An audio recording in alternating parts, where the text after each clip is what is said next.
वाशिम नगर परिषद निवडणूक उमेदवारी न मिळूनही निष्ठेचा संदेश देणारे धनंजय घुगे चर्चेत। नमस्कार प्रेक्षक मित्रांनो, तुम्ही पाहत आहात जबरदस्त न्यूज आणि आज वाशिम शहरात चांगलीच चर्चा रंगवणारी एक अनोखी राजकीय घडामोड घेऊन आम्ही आलो आहोत। वाशिम नगर परिषद निवडणुकीत प्रभाग क्रमांक 2 मधून नगरसेवक पदासाठी उमेदवारीची जोरदार इच्छा व्यक्त करणारे भाजप अभियंता सेलचे विभागीय सहसंयोजक धनंजय घुगे यांना पक्षाकडून ऐनवेळीच उमेदवारी न देण्याचा निर्णय घेण्यात आलाय। परंतु साधारणपणे उमेदवारी कापली की नाराजीचे सूर उमटतात, पक्षात दबाव वाढतो, आरोप प्रत्यारोपांचे फटके उडतात। परंतु घुगे यांनी मात्र नेहमीच्या पद्धतीला पूर्णविराम देत एक अनोखीच वाट निवडली आहे।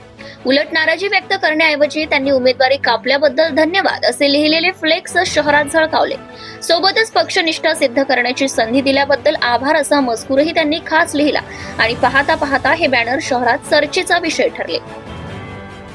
या संदर्भात जबरदस्त न्यूजने त्यांच्याशी संवाद साधला असता घुगे म्हणाले, माझी उमेदवारी कापल्यानंतर मी पक्ष सोडेल किंवा अधिकृत उमेदवाराला अडचणीत आणेल अशा चर्चा काही ठिकाणी रंगल्या होत्या। त्या सर्वांना पूर्णविराम देण्यासाठी आणि मी पक्षाशी एकनिष्ठ आहे हे स्पष्ट करण्यासाठी हे बॅनर लावले आहेत। राजकारणात उमेदवारी न मिळाल्यावर निष्ठा ढळल्याची अनेक उदाहरणे दिसतात, परंतु धनंजय घुगे यांनी घेतलेला हा संयमी आणि सकारात्मक दृष्टिकोन, निष्ठेचा संदेश देणारी ही अनोखी शैली वाशिम शहरात लोकांच्या पसंतीस पडताना दिसत आहे। धुमाकूळ महाराष्ट्र न्यूज सोबत रिसोडवरून रामकृष्ण कोकाटे, रिसोड, वाशिम। आपल्या परिसरातील ताज्या आणि महत्त्वाच्या बातम्या पाहण्यासाठी आजच आपल्या धुमाकूळ महाराष्ट्र न्यूजला YouTube वर सबस्क्राइब करा आणि बेल आयकॉन प्रेस करा।